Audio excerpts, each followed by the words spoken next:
Vous venez de l'entendre dans les infos, Europe 1 bouleverse ses programmes, changement de programme. Donc cet après-midi, au cœur de l'histoire, nous devions parler d'Ernest Hemingway. Mais la mort de Pierre Berger a donné envie à Franck Ferrand de rendre hommage à cet homme de culture. Bonjour Franck. Bonjour Anissa, bonjour à tous. Pierre Berger nous avait reçus il y a 18 mois au siège de sa fondation, tout près d'ici, avenue Marceau, à l'occasion d'une exposition consacrée aux correspondances entre deux grands couturiers, Jacques Doucet et Yves Saint-Laurent, deux grands couturiers mais aussi deux grands collectionneurs. Et c'est notamment cet aspect que j'aimerais mettre en avant dans l'heure qui vient, en compagnie d'Olivier de Rinxin. Nous aurons au téléphone depuis Bruxelles Yann Kerlot, qui nous avait accompagnés à l'époque dans cette visite en compagnie de Pierre Berger. Il se trouve qu'à la fin du mois d'août doit s'ouvrir, avenue Marceau, le musée Yves Saint-Laurent, et Lorena Martin nous en dira un mot. Thierry Geffretin et Diane Chenouda du service culture d'Europe 1 seront également avec nous. Dans un instant, c'est la voix de Pierre Berger lui-même que vous allez pouvoir entendre, et ça c'est la magie de la radio. La première fois que j'ai rencontré Pierre Berger, c'était lors d'un dîner parisien, il y a une bonne quinzaine d'années. Les circonstances avaient fait que j'étais assis exactement en face de lui et pendant le dîner, il me dit « Jeune homme », j'étais jeune homme à l'époque, « vous m'avez l'air bien soucieux ». Et je lui dis « Je m'étonne que vous vous en rendiez compte, je fais des efforts pour paraître souriant, mais pour tout vous dire, ma mère est gravement malade. » Et il me dit « Mais si votre mère est malade, que faites-vous à ce dîner ? Vous devez courir à son chevet, il n'y a pas d'autre chose à faire. » Et je vous avoue que sur le coup, j'avais été un peu surpris, pour ne pas dire choqué, par la brutalité de sa réaction. Et avec le temps, je me suis rendu compte qu'il avait entièrement raison et il aurait même mieux valu que je le croise quelques jours plus tôt. Ça m'aurait permis d'accompagner plus longtemps ma mère jusqu'à son dernier souffle. Et il me semble que le fond de la personnalité de Pierre Berger est là, force et sensibilité, compréhension des autres en même temps qu'âpreté du propos. C'est un Pygmalion qui vient de nous quitter. Il savait mieux que quiconque mettre en valeur le talent, le génie de ceux qu'il aimait. Sans lui, le grand peintre Bernard Buffet, le grand couturier Yves Saint-Laurent, aurait-il atteint la célébrité ? C'est possible, mais ce n'est pas certain. C'est en 1958 que Berger rencontre Saint-Laurent à la faveur d'un dîner organisé par Marie-Louise Bousquet, la représentante en France de Harper's Bazaar. Yves Saint-Laurent est à l'aube de sa création. Pierre Berger est déjà un homme d'affaires, un homme de culture aussi, ami de Camus, de Cocteau, de Giono, de Breton. Il devient très vite le moteur de cette maison de couture qu'il crée avec Saint-Laurent, et tous deux vont aussitôt se retrouver dans une sorte de fièvre collectionneuse. Je vous propose de réécouter Pierre Berger chez lui, nous faisant les honneurs de cette exposition qui à l'époque était donc consacrée à Jacques Doucet et à Yves Saint-Laurent. Merci beaucoup de venir avec moi parler de création et d'art. Est-ce que Jacques Doucet a joué un rôle déterminant dans la conception qu'Yves Saint-Laurent se faisait de la vie, de l'art, des collections ? Non, il n'a pas joué un rôle déterminant, mais pourtant, au moment de sa vente, fameuse vente de ses héritiers ont fait en 1972, Yves Saint-Laurent et moi, nous collectionnions depuis 2 ou 3 ans déjà, et même un peu plus, puisque le premier vrai objet art déco que nous avons acheté, qui sont des grands vases de Dunant, nous les avons achetés en 1966. Ils sont là dans l'exposition d'ailleurs, Ils très sont là spectaculaires. dans l'exposition. Et puis entre 1966 et 1972, nous avons continué à acheter. Mais en effet, la vente de 72 a été comme une espèce de révélateur, comme une espèce de coup de tonnerre dans le ciel des collectionneurs, puisque d'un peu confidentiel qu'était l'art déco, après avoir connu une grande époque très brillante et son apogée avant la guerre, c'était un peu retombé dans le sommeil. Les gens continuaient à collectionner surtout des meubles 18e, voire 19e, mais l'art déco n'était pas encore, comme on dit, à la mode. Alors, nous sommes, Yves Saint-Laurent, moi et 2 ou 3 autres, dont Hélène Rochas, un peu responsables de cette remise à la mode. Et la vente de 72 a absolument mis un point d'orgue, a attiré l'attention du monde entier de l'art, et tout à coup, après cette vente, les choses n'ont plus tout à fait été les mêmes. Ce qu'il faut dire, et j'y viendrai tout à l'heure, c'est que cette vente de 1972 intervenait exactement 6 décennies après la vente historique de 1912, au cours de laquelle Jacques Doucet s'était lui-même séparé de l'essentiel de ses collections qui justement étaient jusqu'alors constituées d'objets, de meubles, de grands objets du XVIIIe siècle. Nous n'avons pas fait ça, Yves Saint-Laurent n'a pas fait ça, mais c'est une des grandes qualités qu'il faut reconnaître à Doucet. Et je ne pouvais pas, puisque je veux le dire parce que c'est la vérité, cette collection que nous avons ici, c'est une idée que j'ai eue, je l'avais depuis plusieurs années. Je l'ai eue depuis plusieurs années parce que c'est un peu l'œuvre de Christophe Colomb, parce que pour moi, il a été très vite évident qu'on avait affaire à 2 couturiers, même si l'un était dans la couture beaucoup plus important que l'autre, mais enfin, 2 couturiers, et deux collectionneurs. Oui. Alors, l'intérêt de Doucet, vous venez de le souligner et de signaler, l'intérêt de Doucet, c'est qu'en effet, en 1912, il s'était séparé d'une grande partie de sa collection et qu'il a décidé, et ça, moi je ne peux être qu'admiratif et qu'émerveillé, de s'intéresser à l'art de son temps. Il avait trouvé que le 18e c'était très joli, mais c'était un peu passé de mode. En tout cas, il n'avait pas envie d'être à cette mode-là. Et qu'en revanche, il y avait un art qui se créait autour de lui et qu'il aimerait bien ne pas être absent de cette création. Et vous savez, il s'était entouré de gens exceptionnels. Il s'était entouré de gens comme Aragon, il s'était entouré de gens Breton, comme etc. André Oui, Breton, on y viendra. Et qui plus tard l'a accompagné. Mais il a absolument joué sur beaucoup de tableaux, Doucet. Une anecdote, par exemple, un très grand écrivain que moi j'aime beaucoup, qui est André Suarez, il est venu le trouver un jour pour lui dire qu'il avait besoin d'aide parce qu'il n'était pas riche, qu'il avait besoin d'argent. Et Doucet, qui accueillait très généreusement les gens, mais au lieu de lui signer un chèque et de lui faire l'argent, lui a dit, écoutez, je vais vous proposer quelque chose, je vous donnerai de l'argent tous les mois, et vous, toutes les semaines, vous m'écrirez une lettre. Mais pas une lettre pour me dire bonjour, vous m'écrirez vos lectures, vous m'écrirez ce que vous voyez, vous m'écrirez ce qui se passe autour de vous, vous me parlerez de la vie, des créations, de la vie intellectuelle, de ce qui se passe en ce moment. Et ce fut fait. Et les lettres de Suarez, d'ailleurs, ont été publiées depuis. Elles s'appellent Cher magicien, parce que Suarez a toujours commencé ses lettres en appelant Doucet Cher magicien. Donc, je dis ça pour montrer l'originalité de Doucet. Et moi, j'ai beaucoup d'admiration pour Doucet.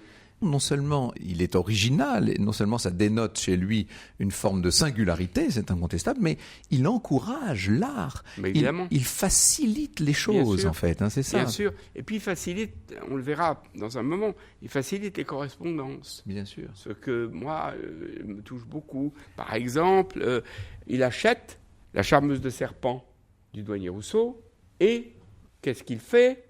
Dessous, il commande à Marcel Coard un sofa. Et ce sofa a l'air de sortir du tableau de la tableau, à moins compagnie, que ce soit le tableau qui a l'air de sortir du sofa. Qui serait né du sofa. Qui serait né du sofa. Europe 1, au cœur de l'histoire. Franck Ferrand. Il y a 18 mois, Pierre Bergé, qui nous a quittés aujourd'hui, recevait toute l'équipe d'Au cœur de l'histoire chez lui, avenue Marceau à Paris. Et cet après-midi, pour lui rendre hommage, nous réécoutons ensemble des extraits de cette émission. C'est tout à fait inouï ce qui s'est passé en 1912. Cette volonté dont vous nous parliez, Pierre Bergé, il y a un instant, cette volonté de la part de Jacques Doucet d'entrer en résonance avec son temps et d'aller chercher ce qui se faisait de plus fort et de plus neuf dans son époque. Oui, mais ça, c'est normal. Vous avez dit tout à l'heure que vous avez essayé d'assimiler le collectionneur et le chasseur. Oui. Vous me permettez de pas tout à fait partager ce point de vue.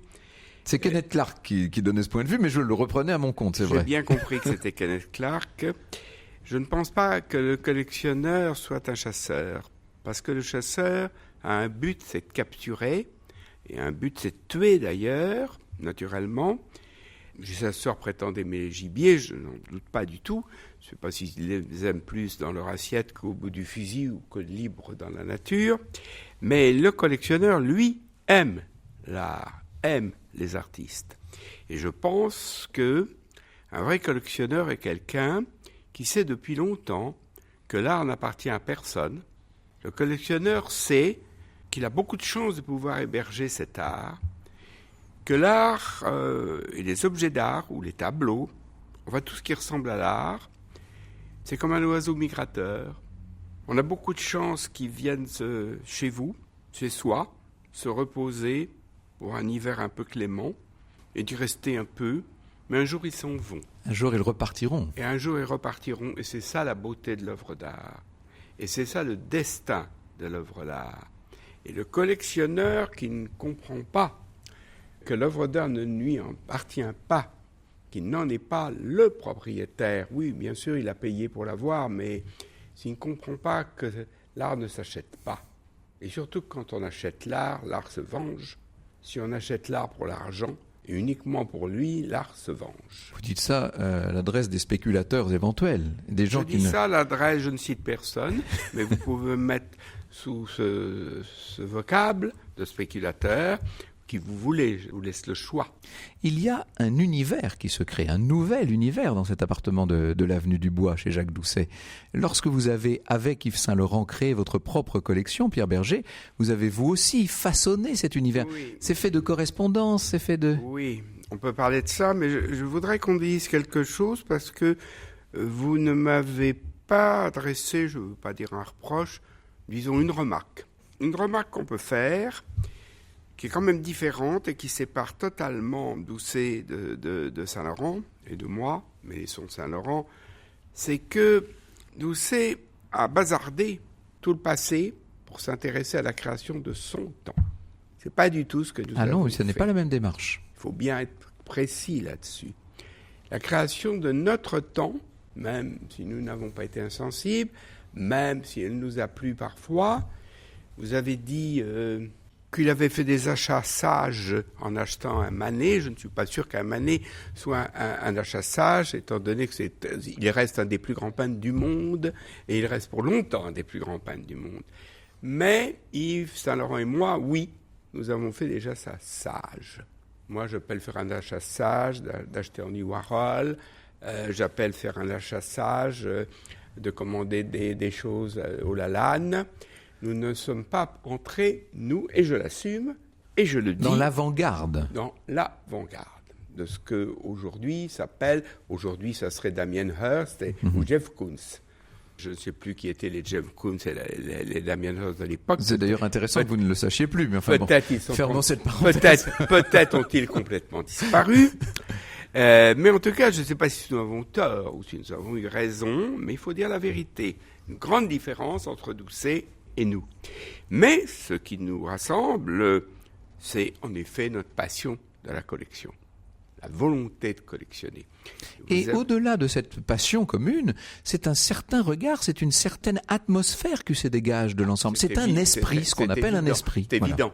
Nous avons mélangé la Chine, l'Égypte, la Grèce et Picasso. Mélangé. En effet. Ou harmonisé, ou voilà, c'est ce qui... ça comme vous voulez. Nous pensons qu'il y a des correspondances dans l'art. Nous pensons que les œuvres d'art, quelles qu'elles soient, se tutoient. Qu'il y a un moment donné où elles se reconnaissent, où elles se rejettent. Car il y a des œuvres d'art, et vous le savez très bien, qui ne peuvent pas entrer comme ça et que les autres rejettent et qui ne trouvent jamais leur place. Ça veut dire qu'on s'était trompé, qu'il ne fallait pas, il ne faut pas les garder. On comprend mieux ce que veut dire vivre pour l'art. On pourrait même dire là, vivre l'art. Bien sûr, c'est vivre l'art au quotidien. Vous savez, comment avons-nous acheté ? Nous n'avons jamais acheté avec un but précis. Nous avons acheté parce que nous aimions, que nous avons eu un coup de foudre, et après. Et seulement après, quand nous avions acheté l'objet ou le tableau, on se disait... Où va-t-on le placer ? Et parfois, on ne le trouvait pas. Alors, il est resté par terre très longtemps. D'ailleurs, Doucet a fait ça, puisque... Sa fameuse tête. Brancusi la fameuse tête de Brancusi est restée par terre longtemps chez lui. Et toujours, je crois, d'ailleurs, jusqu'en 1929. Donc, l'art n'est pas décoratif. C'est la première chose qu'il faut dire. L'art n'est pas décoratif. On n'achète pas un tableau comme une paire de rideaux. On n'achète pas un tableau parce qu'on a un trou qu'il faut remplir le trou. Ça, c'est pas la peine. Ça fait mettez ce que vous voulez, achetez une photo, n'importe quoi, une affiche. Mais on n'achète pas un tableau pour ça. On achète un tableau parce qu'on l'aime, parce qu'on a la passion de ce tableau, parce qu'un jour, au détour, moi, j'appelle souvent des achats de voitures. La nuit, en rentrant chez moi, Yves a fait le plus bel achat de voiture. Tout d'un coup, nous étions tous les deux rue Bonaparte, nous descendions, c'était la journée. Il me dit « Arrête-toi tout de suite, je viens de voir 2 vases extraordinaires. » C'était les 2 fameux vases de Dunant. Et moi, je ne peux pas vous dire combien de choses que j'ai vues la nuit, tout de suite. Mais le magasin était fermé. Mais le lendemain, je suis venu. Mais je ne peux pas vous dire combien de choses. C'est ça, là. C'est un coup de foudre. C'est recevoir. Je n'ai pas dit d'amour, je ne parle pas de ça. C'est recevoir une passion. Tout d'un coup, voilà, le destin frappe. Et il vous appelle. Ce qui nous appelle, c'est l'exposition maintenant, Pierre Berger. Si vous voulez bien, nous allons nous déplacer là-bas, de l'autre côté du vestibule de cette maison, et nous allons visiter l'exposition consacrée donc à ces collections mêlées, entrecroisées, à ces correspondances entre Jacques Doucet et Yves Saint-Laurent. Europe 1 au cœur de l'histoire. Franck Ferrand. En hommage à Pierre Berger qui nous a quittés aujourd'hui à l'âge de 86 ans, Franck Ferrand vous propose cet après-midi une promenade à travers l'exposition Doucet-Saint-Laurent, une promenade avec le collectionneur comme guide. Nous sommes toujours au cœur même de cette exposition consacrée à Jacques Doucet et à Yves Saint-Laurent, et nous sommes devant 2 œuvres en quelque sorte, La Charmeuse de Serpent du douanier Rousseau et le célèbre de Sofa de Coire, qui est une merveille. Qui est une merveille. Alors ce qu'il faut dire, regardez bien ces 2 pièces, elles se trouvent réunies pour la première fois depuis 86 ans. Elles avaient été séparées en 29 et nous les avons réunies parce que le Rousseau est au musée d'Orsay et le canapé est dans un musée américain. Et donc elles se retrouvent après avoir passé quand même beaucoup de temps ensemble. Je crois qu'elles sont contentes de s'être retrouvées, ces 2 œuvres. En tout cas, elles sont tellement belles que j'espère pour elles. Et quand on se retourne, Yann Carlo, on est devant la blouse rose de Modigliani. La blouse rose de Modigliani et de l'autre côté la merveilleuse Muse endormie de Brancusi que Doucet avait posée à terre chez lui et qui retrouve exactement la même présentation. Donc il y a quelque chose à la fois d'intimiste dans cette exposition et de magistral parce que tout est somptueux et en même temps il y a une atmosphère qui est créée à laquelle tout le monde doit être sensible, qu'on soit nombreux ou peu nombreux à la voir. Et là où nous sommes quelques-uns et je pense que les gens sont subjugués de voir ces croisements de l'art et des époques. D'où viennent tous ces chefs-d'œuvre, Pierre Berger? De musées divers, de collections, de collectionneurs. Nous avons pu, heureusement, trouver des gens amicaux, sympathiques, généreux, et je les remercie beaucoup, qui nous les ont prêtés. Encore une fois, on n'est pas dans une reconstitution, on est dans une évocation. Et là, on est en train, tranquillement, de passer de l'univers de Jacques Doucet à celui d'Yves Saint-Laurent. On arrive dans celui d'Yves Saint-Laurent, et voyez-vous, moi qui ai vécu dans cet univers pendant des dizaines d'années, je peux vous dire que ce n'est pas une reconstitution, parce que jamais le Picasso n'a été sur cette console, jamais ça n'a été comme ça, et pourtant, c'est exactement comme si ça avait été. C'est une évocation admirable.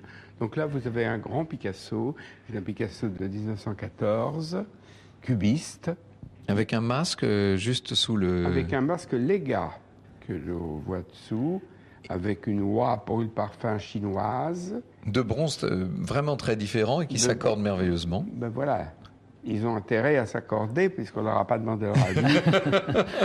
Une oie chinoise et un Hercule. On n'aura pas demandé leur avis. Alors là, à côté, vous avez évidemment des tableaux connus quand même, puisque ce sont le portrait d'Yves Saint-Laurent par Andy Warhol. Ce tableau était souvent reproduit, souvent exposé, et ils sont là.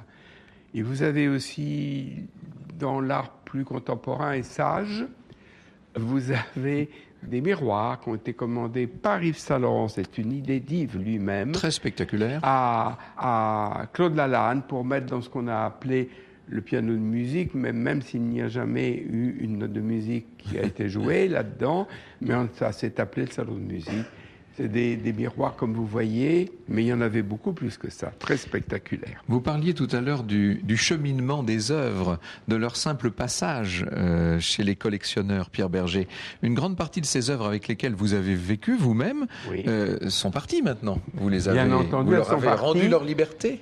Je leur ai rendu la liberté. Ce qui est dommage parfois, c'est que les collectionneurs ou les musées chez qui ils sont allés se poser n'ont pas voulu me les prêter parfois. Enfin, certains m'ont prêté. Là, c'est des collectionneurs français qui m'ont accepté, et je leur remercie. Je ne cite pas leur nom parce qu'ils n'ont pas voulu.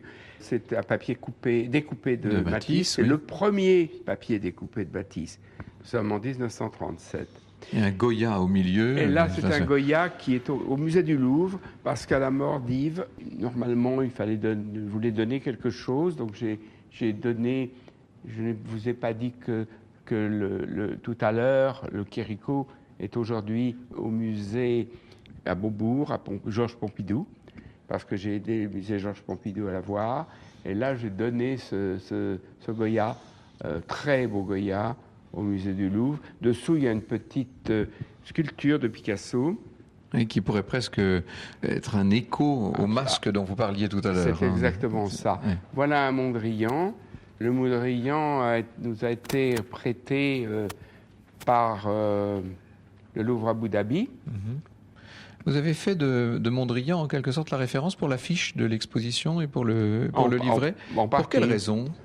Vous savez, parce que Mondrian est très attaché à Saint-Laurent, ou plutôt Saint-Laurent est très attaché à Mondrian. Appelez ça comme vous voulez. Vous savez, en 67, il a stupéfait la couture tout entière en s'inspirant de Mondrian, en copiant Mondrian et en faisant des robes, évidemment, totalement inspirées, même un peu plus inspirées que de Mondrian.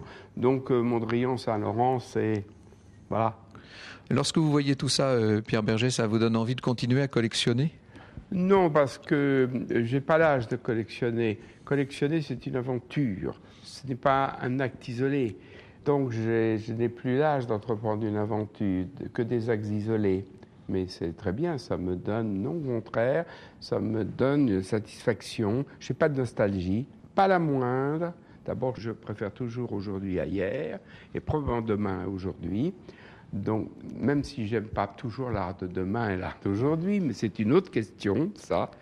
Donc, je suis très heureux comme ça. Non, je suis très heureux de voir ça, parce que c'est une espèce de bilan, un constat. C'est une addition de ma vie, et un total. Alors, savoir un jour si c'est positif ou pas, chacun peut juger. Europe 1, au cœur de l'histoire. Franck Ferrand. Nous avons appris ce matin le décès de Pierre Bergé. Il avait 86 ans. Vous avez décidé, Franck Ferrand, de lui rendre hommage cet après-midi avec de nombreux invités et certains qui l'ont bien connu. Et oui, et vous avez vu que pendant cette visite que nous faisions, avenue Marceau, au 5 de l'avenue Marceau, dans cet hôtel particulier qui avait été celui, bien entendu, de la maison de couture et qui est le siège de la fondation Pierre Bergé Yves Saint-Laurent, hôtel particulier dans lequel va s'ouvrir bientôt un musée. Quand je dis bientôt, c'est là, le 3 octobre prochain, un musée dont nous parlera tout à l'heure Lorena Martin. Pendant cette visite, nous étions accompagnés de Yann Kerlo, qui connaît tout ce qui concerne évidemment le monde du style, de la mode, de la couture et de l'élégance. Et Yann Kerlo, depuis Bruxelles, est avec nous au téléphone. Bonjour Yann Kerlo. Bonjour. Vous vous rappelez évidemment cette visite que nous avions faite il y a 18 mois et je me rappelle que vous comme moi étions frappés par l'extraordinaire vitalité qui s'emparait de Pierre Bergé dès qu'il était devant des chefs-d'œuvre. Alors, c'est tout à fait exact, mais il y avait aussi une espèce de distance amusée qu'il a toujours eue vis-à-vis des collections, et là il le dit très bien, parce que c'est tout de même la plus formidable accumulation que l'on ait pu voir, en tout cas à ce début du XXIe siècle, lors de cette exposition, et en même temps, il faut se souvenir de la fameuse vente du 23 février 2009, où là, il y a eu 686 pièces de collection dignes de tous les plus grands musées du monde. C'était la fameuse vente du siècle, on peut dire. Oui, absolument. Oui. Comment définiriez-vous le rôle de Pierre Bergé aux côtés d'Yves Saint-Laurent ? Bien, je pense que ce sont deux collectionneurs très différents au fond dans leur approche de l'art, mais somme toute, il y a une sorte de pont entre eux. Il y avait un pont pour Yves Saint-Laurent du côté de la mode, puisqu'il s'en est emparé, il s'est emparé de l'art, comme l'a dit d'ailleurs Pierre Bergé à propos de Mondrian, mais il y a eu aussi des modèles Van Gogh, etc. Donc il y a eu un pont permanent et une source d'inspiration chez Yves Saint-Laurent, et du côté de Pierre Bergé, une volonté d'acquérir des œuvres qui ont été au fond le prolongement de ses collections, parce que il y a eu, j'ai envie de dire, une inspiration constante entre, je dirais, ces deux pôles d'attraction, la mode d'un côté, la peinture, la sculpture, l'art de l'autre, et qui ont été au fond le ciment de cette immense collection et de cette vie commune. Alors, entre ces deux grands collectionneurs. Ça, c'est la dimension collection, la dimension artistique sur laquelle nous allons amplement revenir avec Olivier Drinxin. N'oublions pas que Pierre Bergé était aussi un homme d'affaires, que je sache. La maison Saint-Laurent lui doit beaucoup en termes de décisions stratégiques. Alors, il a été surtout, à mon sens, le créateur du mythe Yves Saint-Laurent, qui était un mythe planétaire, qui s'est répandu à partir des années 60-70 de manière absolument fulgurante. Et il y a eu aussi, si vous voulez, dans cette partie de création d'un mythe, il y a eu aussi une volonté de lier toujours une sorte de devoir de mémoire vis-à-vis de la maison Yves Saint-Laurent. Et ça a commencé très tôt avec la première exposition à laquelle un couturier ait eu droit, puisque c'était au Metropolitan Museum de New York, qui est quand même le plus grand musée du monde. Et là, on a voulu donner une dimension historique à un couturier de son vivant. Donc ça, c'était quelque chose de tout à fait exceptionnel. Et ça rejoint le point financier que vous évoquez, à savoir que derrière tout cela, il y avait évidemment beaucoup d'argent en jeu et beaucoup d'argent à constituer pour que cet empire Yves Saint-Laurent voit le jour, se solidifie et devienne aussi une sorte d'attraction pour un certain nombre de groupes, qu'ils soient américains ou différents ou français, qui ont voulu à un moment donné non seulement avoir une participation dans ce groupe, mais l'avaler en quelque sorte. Bien entendu. Alors on pourrait dire aussi d'Yves Saint-Laurent, d'Yves Saint-Laurent certes, mais en l'occurrence de Pierre Bergé, qu'il a été un homme d'influence, et quelle influence, quasiment un homme politique. Nous verrons cet aspect tout à l'heure avec Thierry Geffrotin. Merci beaucoup Yann Kerlot. J'aimerais, avec vous Olivier Drinxin, merci d'être venu comme ça au pied levé, si je puis dire, pour évoquer Pierre Bergé. J'aimerais revenir sur l'amoureux, non seulement de l'art, mais je dirais des artistes. À commencer peut-être par Bernard Buffet, qu'on n'a pas encore tellement cité depuis le début de cette émission. On l'a évoqué, puisque avant de devenir le compagnon d'Yves Saint-Laurent, il est le compagnon de Bernard Buffet. Je crois d'ailleurs que c'est chez Bernard Buffet ou avec Bernard Buffet. Avec Bernard Buffet, en l'occurrence, oui. Lequel Bernard Buffet, d'ailleurs, n'a apprécié la chose qu'à moitié. Il était son compagnon et il lui servait d'agent. Il faisait la promotion de Bernard Buffet. Il essayait de le promouvoir comme artiste. Enfin bon, il a aussi été dans sa jeunesse courtier en livres, donc ça amènera peut-être un jour. Quand il arrive à Paris, il dit je refusais absolument de vivre dans le système. Je voulais échapper au schéma établi. C'est pour ça que je suis venu m'installer à Paris. Et à ce moment-là, il est courtier en livres anciens. Oui. Donc déjà cette passion il n'a pas son bac. Oui. Mais il a déjà des idées sur la façon de développer une activité mercantile, parce que c'est un homme de commerce. Il n'y a pas de. D'ailleurs, il l'a clairement assumé lors de l'émission que nous avions faite ensemble. Il n'y a pas chez lui de césure.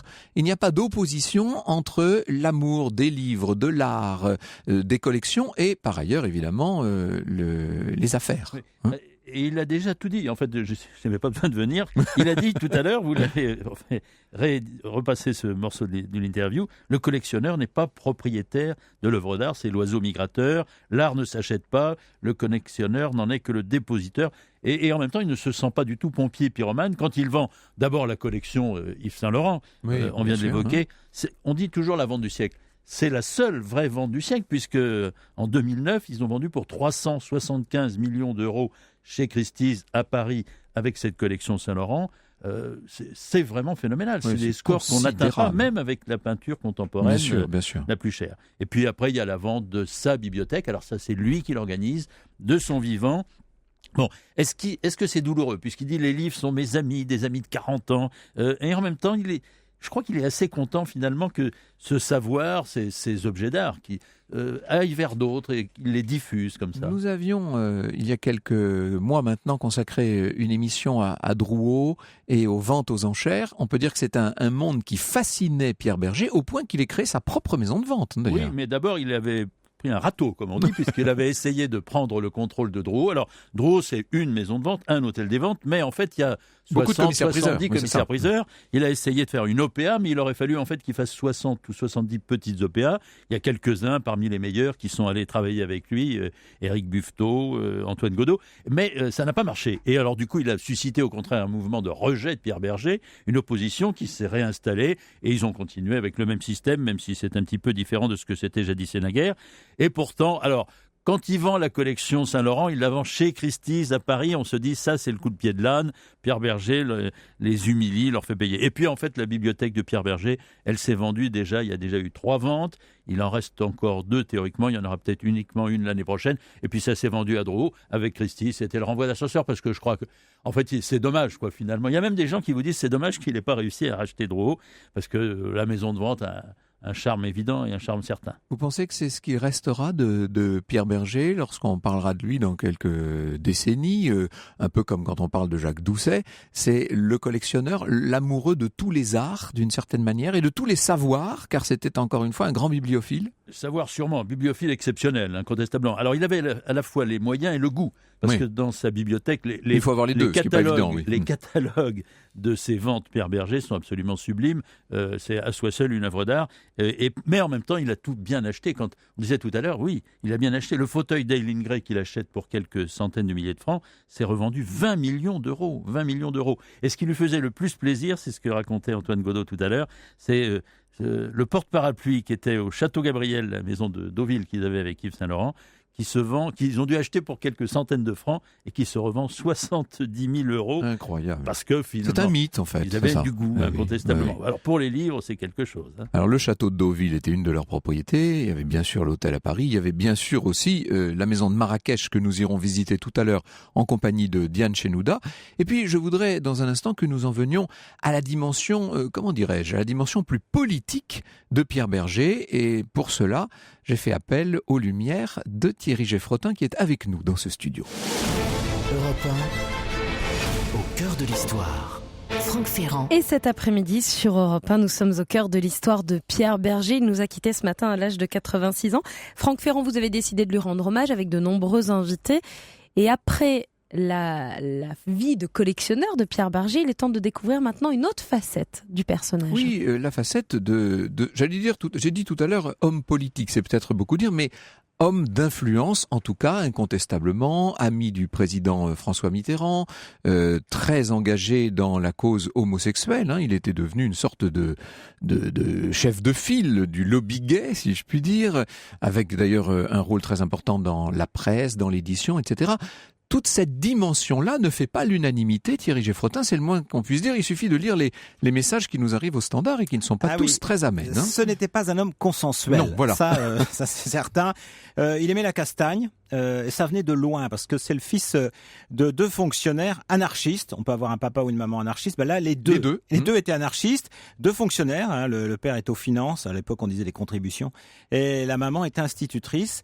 Il est athée d'origine protestante. Vous voyez, ça le marque bien parce que quand on le voyait, il avait un côté un peu calviniste.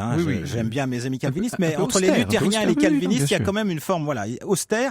Son enfance avait été marquée. Et là, il le disait. Il allait avec ses parents porter des colis aux réfugiés espagnols. Il avait été marqué par la guerre d'Espagne, par la résistance. Et donc ce côté anard, il l'avait gardé toute sa vie. Alors c'est vrai, on voit le multimillionnaire de gauche. Alors c'est bizarre parce que quand on dit gauche, on dit socialiste, mais non, lui, il n'était pas socialiste, il était resté anarchiste. Et d'ailleurs, il revendiquait, il disait la différence de bien avec bien des gens de gauche et moi, c'est que moi, je n'ai jamais été marxiste. Donc on comprend mieux Pierre Bergé quand on on déroule un peu ce qu'a été sa famille et son enfance, et on comprend mieux pourquoi, en effet, alors il a été séduit par François Mitterrand après avoir été séduit par Valéry Giscard d'Estaing. Il a d'ailleurs dit qu'il s'était trompé. Ensuite, par Jacques Chirac, par Ségolène Royal. Il a soutenu Emmanuel Macron dès le premier tour de l'élection présidentielle. Et pourquoi tout ça? Parce qu'il était profondément européen. Mais alors là, ça va au-delà de ce qu'on imagine. C'est-à-dire que il était européen fédéraliste. Voilà, il était européen fédéraliste, c'est-à-dire qu'il n'y avait pas assez d'Europe. S'il y avait des problèmes en Europe, c'est parce qu'il n'y en avait pas assez, qu'il fallait un ministre des Finances européen. On n'en faisait pas assez, quoi. Comme on n'en faisait pas assez pour ce, vous l'avez dit, à propos de son engagement ardent défenseur de la cause homosexuelle, qu'on n'en faisait pas assez pour la procréation médicale assistée. On se souvient qu'en 2012, il a tenu des propos qui ont fait hurler, je vous les cite textuellement, je vous les guillemets, louer son ventre pour faire un enfant ou louer ses bras pour travailler à l'usine, quelle différence, c'est un distinguo qui est choquant. Déjà, il n'était pas très apprécié par toute une partie importante de la population, mais alors là, ça l'a définitivement mis hors quand je vous ai dit qu'il aimait la castagne, au moins, on était sûr qu'il n'était pas prêt à faire des concessions. Quand on le connaissait un peu, il n'était pas du genre à parler à tort et à travers. C'est-à-dire, quand il faisait une déclaration, il savait très bien ce qu'il faisait et il savait que ça aurait des effets. Et c'était du billard à 3 bandes. C'est un homme de médias, quand même, objectivement. Ah oui. Oui, parce que bon, il a créé lui-même des journaux, Courrier International, Tétu, qui soutient la cause homosexuelle. Il a évidemment s'est intéressé aux grands journaux, c'est-à-dire Libération, Le Monde, ce qui ne s'est pas fait, sans douleur, parce que voilà, c'était un homme qui avait des idées, je veux pas dire des idées définitives, mais il y a un peu de ça. Il avait ses vérités. Quand il jetait des anathèmes, c'était définitif. Je dis pas qu'il fallait mieux de son côté. Lui, il le disait d'ailleurs. Vous êtes de mon côté, vous n'êtes pas avec moi, quoi. Voilà. Donc ça, tout ça montre quelqu'un que parfois on ne comprenait pas parce que il n'était pas forcément contre Nicolas Sarkozy, puisque Sarkozy était plutôt marché pour l'Europe, et on a du mal à comprendre en effet pourquoi à un moment il avait été proche de François Mitterrand et pourquoi il disait que le septennat de Hollande avait été une catastrophe. Il était très sévère contre François Hollande. Très, très sévère. Et il avait été quasiment idolâtre avec François Mitterrand. Il faisait partie du premier cercle. Alors, il s'en est rapproché en 1984, c'est-à-dire au cours du premier septennat de François Mitterrand. Il l'avait soutenu à l'occasion du deuxième septennat. Et en effet, il était au plus proche, c'est-à-dire que, voilà, comme disait Olivier Drinxan tout à l'heure, alors que le micro était éteint, il disait, il venait avec ses propres dossiers sous le bras à l'Élysée et il défendait sa cause. Et je pense que François Mitterrand, et il l'a dit d'ailleurs, Pierre Berger, à la fin de sa vie, le roi avait besoin d'être entouré et qu'on l'amuse. Je pense que François Mitterrand, si on comprend bien ce que disait Pierre Berger, l'aimait parce qu'il avait ce côté un petit peu fascinant, quoi. Les deux se fascinaient, en fait. Oui, puis Mitterrand aimait les figures fortes comme ça. Il y avait un côté un peu rogue, un peu âpre. J'en parlais pour commencer cette émission tout à l'heure. Personne n'ose le dire, mais c'était pas un homme complaisant, c'était pas un homme gracieux. Je pense même que quand il rabrouait quelqu'un, il faisait un petit peu peur. Toujours, on se demandait ce qu'il allait dire. On évitait de faire une boulette. Voilà. Disons que ça pouvait tomber vite et fort, quoi. Et j'avais été frappé lorsque nous avions fait justement cette émission avec lui il y a 18 mois de son extrême courtoisie, qui était assez, parce qu'il était aussi capable, s'il était bien luné, s'il avait envie de vous faire plaisir, d'être d'une très très grande gentillesse et d'une très grande élégance, il faut dire. Ils avaient un peu les deux, personnalité ambivalente, imprévisible, et je pense qu'il aimait justement se trouver ainsi dans la, comment dirais-je, toujours un peu sur la corde raide. Il aimait bien qu'on ne sache pas quelle serait sa réaction. Europe 1 au cœur de l'histoire. Franck Ferrand. Avec une émission spéciale cet après-midi, nous avons bousculé notre programmation pour rendre hommage à Pierre Berger avec vos nombreux invités, Franck, et puis des messages qui arrivent sur europe1.fr, sur Twitter et sur la page Facebook, comme Benoît qui nous dit « Pierre Berger était aussi président de la fondation Jean Cocteau, artiste qu'il admirait, et il y a 9 ans, pour m'encourager dans la création de ma petite entreprise d'ingénierie culturelle, il a accepté que j'utilise un dessin du maître comme logo. Pierre Berger, c'était aussi cela, quelqu'un qui avait une grande bienveillance et qui savait encourager les jeunes dans leurs projets. Grand respect pour lui. » Berger avait bien connu Cocteau, Giono, etc. Il avait travaillé avec eux, Olivier Drinxan. C'était quelqu'un qui avait réussi à accomplir ses rêves, en quelque sorte. C'est-à-dire qu'il puis était devenu quasiment l'alter ego d'un certain nombre de grands artistes et de grands écrivains du XXe siècle. En même temps, se sachant lui-même un piètre écrivain. Je crois qu'il avait renoncé un peu. Bon. Encore qu'il mais il est toujours dans l'ombre de ceux qui créent, en quelque sorte. Mais le mot de Pygmalion que vous avez utilisé au début de l'émission est tout à fait adapté. Et en revanche, il savait parfaitement comment jouer avec l'opinion, comment frapper les esprits en bien et en mal, comme nous pouvons le constater. Parce que vous lisez là un message positif. Il est évident qu'un jour d'hommage, on ne va pas lire tous les autres qui sont souvent Exactement, mais il y a quelques messages aussi. La gauche caviar, tout le monde sait qu'il incarnait la gauche caviar. Alors pas seulement parce qu'il avait une ferme d'esturgeons dans laquelle on produisait du caviar, pas seulement parce qu'il a racheté le sublime restaurant Prunier, un des plus beaux décors. Grande maison. Mais aussi parce que, oui, c'est vrai que c'était une élite que tout le monde n'apprécie pas à sa juste valeur. Alors, cette élite, elle se retrouve assez régulièrement à Marrakech. Ah oui, absolument. Bonjour Diane Chenouda. Bonjour à tous. Vous avez visité, non seulement les jardins, mais la maison de Exactement. Il y a à peu près 1 an et demi, on était une petite poignée de journalistes et j'ai eu cet immense privilège de visiter, de découvrir sa maison personnelle, la maison personnelle de Pierre Berger d'Yves Saint Laurent à Marrakech. C'est un endroit extrêmement émouvant. Vraiment, c'est un endroit de rêve. Pierre Berger nous avait reçus sous un kiosque dans cet jardin magnifique, sous une montagne de cornes de gazelle, jus d'orange frais. Extraordinaire qu'on puisse visiter. Absolument, je vais vous en parler. C'est un jardin immense. Ça fait plus de 2 hectares avec la maison. C'est un jardin vraiment fait de cocotiers, de palmiers, de bougainvilliers. Il y a une aridité aussi. C'est un jardin un peu d'Orient. Il y a un mélange de styles. Il y a beaucoup de cactus, de fleurs cactées magnifiques. Il y a des points d'eau comme ça à l'oriental. Le jardin d'Orient, les couleurs, des rapports de couleurs très forts. Des rapports de couleurs avec des pots de fleurs orangés, colorés, des touches jaunes, orangées, bleu majorel, bien sûr, ce bleu électrique merveilleux. Ce sont les jardins majorels. Oui. Et puis il y avait bien sûr la piscine cachée au loin, à l'abri des regards, loin de la maison.